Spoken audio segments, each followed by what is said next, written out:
So we're out today. Hopefully might find a few sheds. Got some snow on the ground, so it's gonna be a little bit difficult. Then we're gonna go do some scouting. I think it's gonna be at that spot where Brody went in during the late season, saw a couple good bucks back there. We've never really been back there. Never really had the chance to scout it other than what Brody did while he was hunting. So we're probably gonna look for some sheds, go back there, and we'll tell you what we find, what we're doing, and why we're doing it as we go.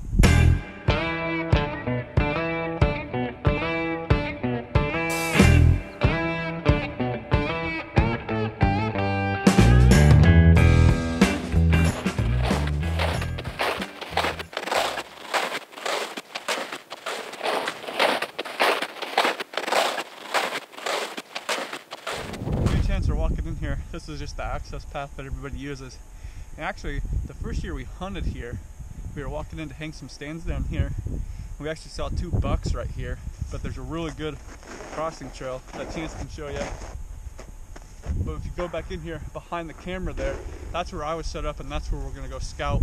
It's back in there about 200 yards is where I was set up, and I bumped that buck. So he could easily be bedding in there and then coming this way, not going out to the food that people are hunting, but kind of sneaking around us and going after food over here, getting away from all that hunting pressure that's over there, but still getting to a food source. So they're sneaking around the hunting pressure that's over there because no one sets up on this access trail. If you guys watch those hunts from later in the year, we'll link them up above, but it's the same type of horsetail grass that me and Zach were scouting in the last vlog. Horsetail grass and cedars, and where we find that down here, we usually find a lot of deer right along the river, just really good habitat for them to bed in.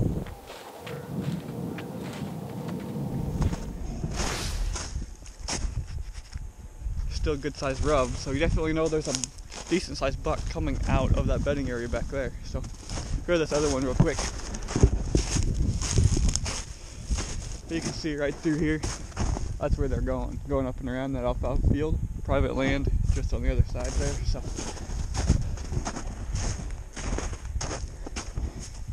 another nice one right there. So definitely a good sized buck coming out of that bedding area. So that's a good sign. Definitely gonna follow these trails back. And that's one thing that the snow lets us do. You can see these trails really easy. Follow them back. Follow them right back to where they're bedding, and then you're golden. You can make a plan after that. So yeah. They're just sneaking around the pressure. If I go out where the pressure is, move over. Yeah.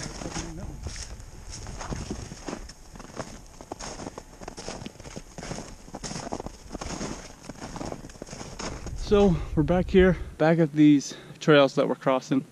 We're gonna go in and follow these back in to that bedding area where I was hunting late December, where I bumped that buck when I was on the ground. So that's where we're gonna head. These trails seem like we're gonna head right into there, so we're just gonna scout our way back, see what we see. No luck shed hunting, but we're gonna move back in here, scout, and see what we see.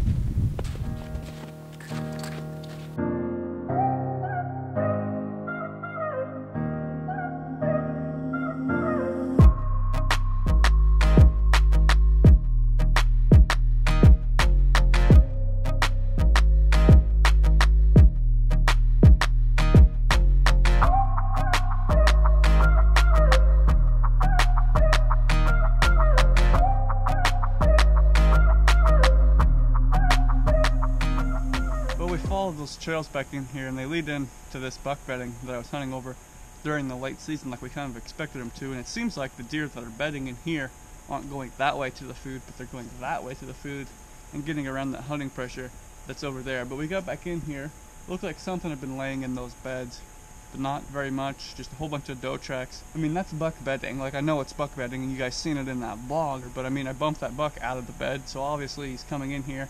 And then a couple days later I saw that buck, a different buck coming through here. So obviously the bucks are moving through. Don't quite like it as much as I did when I was hunting here. So we're gonna go this way. We're gonna get to the river, try to walk the sandbar and try to cut some big buck tracks, and then follow those buck tracks back in. We got snow on the ground, and it's kind of always interesting to cut some of those tracks and then follow them and see where they go. So head back to the river, walk that sandbar, and try to cut some tracks and find a better spot. So we haven't seen any really big buck tracks or cut any on that riverbank, but we're about as far this way as we want to go. But if you look right up here, we've been talking about those slight elevation changes. There's another one right here, so we're gonna head up there, see what we can't find. And it's worth noting that those like slight elevation changes, especially in ag country and this flat ground river bottoms here in Nebraska, isn't going to be much. So if you watch the hunting public and they're hunting in Iowa, they're hunting in hill country, you'll have, you know, big steep hills that they're bedding on the top third that you can walk and look for buck beds.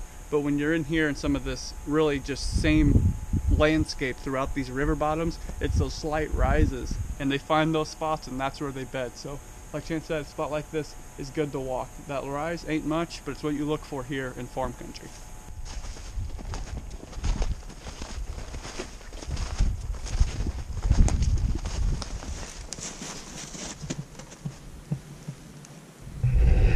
So that's what we're looking for. We walked up here probably 50 yards, right on this transition, a trail that parallels that transition, and we talked about that in the last blog, and we're going to repeat it now because it's what you have to look for.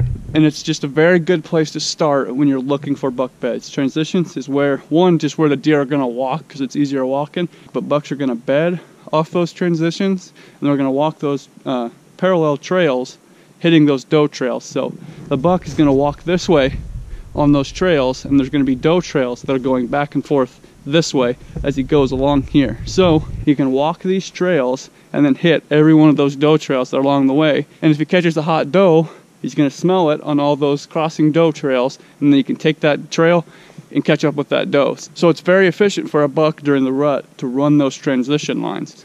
Like Chance just said, we're right here on this transition. We're just going to follow that back, and right now we're going to follow this buck track, see if we can't find out where he's bedding.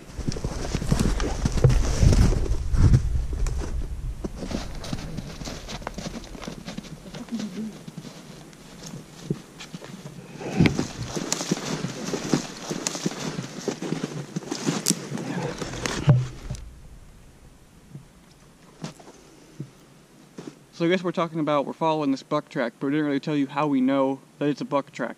So if you look at the size of it, just look at the size. Now there's a doe track up here. A big difference in the size. Second thing, dew claws on the back.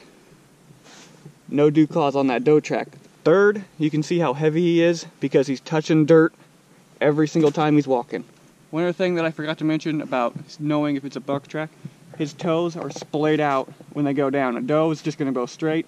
His, as you can tell, splay out. That's because he's got more weight to him than a doe or a fawn does. So we're going to keep following him. I want to see where he ends up, actually. He's going in weird circles. He's just crossing trails. And I talk about a lot how, I know the hunting public guys talk about it a lot, how big bucks don't use the main trails.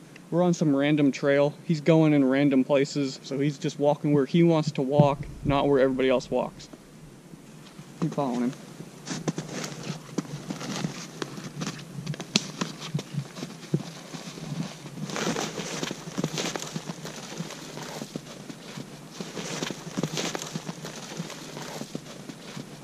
So we followed those buck tracks back in here along that transition line. We got back into this spot. It's fairly open. Some of this other stuff's real thick, so to be able to get a shot off and stuff during the early season is going to be kind of hard. But this is open. We feel like this is probably a pretty good rut spot. Where we saw that buck that we call Limpy for the first time, which is right back here. And he's taking a trail headed right this way. Right through here during daylight. There's river crossings back over that way where we came from that they're crossing on, and we're just kind of right here in the middle. There's the doe's trails walking everywhere through here. So just like smack dab in the middle. Is right where we are. I guess is the best way to describe it. Like, we are right in the middle of everything. So we're not sitting up on the edge. Like, we could set up 20 yards off the river, but we're smack dab in the middle of where all that rutting, cruising, walking action is going to be. Like, we can just come in here, you know, mid to late October, slide in, come in off the river, come straight in, just blow a wind blowing back that way, just sit right here in this hackberry tree and, like, just hopefully watch bucks run around all over the place. That transition runs right through here. So we're still on that transition line that we think a buck's most likely going to cruise on, more so than just cutting through the woods. So we're set up on that. We can get access from the river back here, make it in without bumping anything. And like I said, just in this opening where these trails are that we can see. And this is the first tree we're going with, but we might see bucks every time walk over there on the other side, so then we have to move. But we're just going off of, right now, this is like the best tree. It's straight, it's got some cover. We'll move from there if we have to. So we got that tree, obviously all those trails coming through, the buck sign, the buck tracks, that's why we're here. That's why we picked that tree. Like I said, we might have to move, but now we're going to show you, or kind of show you how we're going to get in here, because it's going to be a slow process getting in.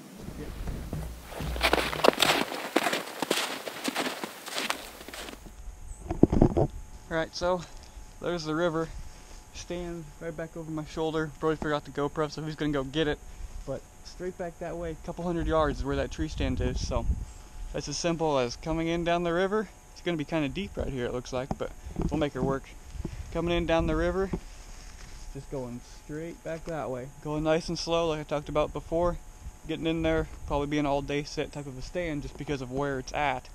But just going to come in, use the river for access, get in quiet. So come mid part of October, those bucks are going to be cruising through, walking through based on the tracks they already are anyways. So might be a good spot to come back and sit. Alright, that's it. I can just walk this out and see if we can get down by the river and walk out quick. Yep. Well, that'll wrap up our scouting for today. No sheds, but we got lots of snow on the ground, so we didn't expect too much. It's still a little early.